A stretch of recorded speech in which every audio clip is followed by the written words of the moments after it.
a lot of anxiety growing up.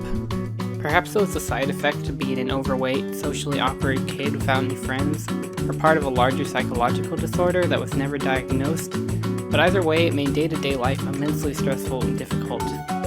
Emotional meltdowns were common, and anything unexpected usually sent me into a downward spiral that sometimes took days to crawl out of.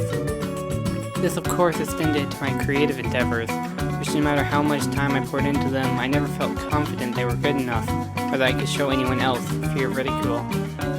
So when Esteban the Bull breaks down in tears because to him his art never feels acceptable, I can relate. He might be a cartoon with a simplified version of anxiety, but his lack of confidence in the things he makes is something myself and almost everyone creative I know suffers from, but is rarely brought up in any sort of media.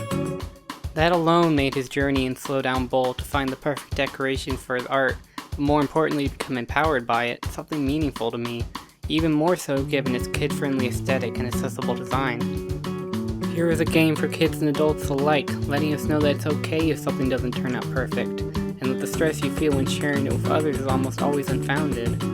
It's the sort of reassurance I'd have greatly appreciated when I was a kid, freaking out over what in hindsight was always inconsequential, and that half the royalties go to a children's charity is just the icing on the cake. Sadly, Slow Down Bull's narrative is saying one thing, while its gameplay is saying another. While its design is simple enough for anyone to understand in a minute, utilizing only 2 buttons and focusing around a straightforward collecting mechanic, its scoring system is far less lenient. I was constantly being punished for small mistakes, having to make extremely precise runs just to pass levels, and even then being told it wasn't good enough and I needed to try again. So much of Slow Down Bull feels designed so as to be a game everyone can enjoy, with an encouraging message and easygoing gameplay loop, but despite how many times it told me it's okay that I'm not perfect, its scoring system defiantly stated the opposite. It told me that I had to be exact, to get the best scores, to be absolutely perfect if I wanted to see the next level, and this in turn made playing Slow Down Bull incredibly stressful.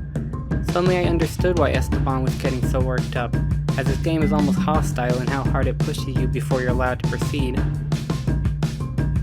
I really do love a lot of what Slow Down Bull is trying to do.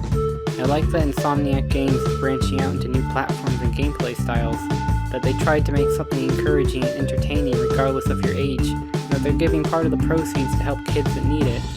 But I feel like by making the game so needlessly challenging and frustrating, they've diluted its purpose and made something that instead of helping relieve stress, only serves as yet another source of it.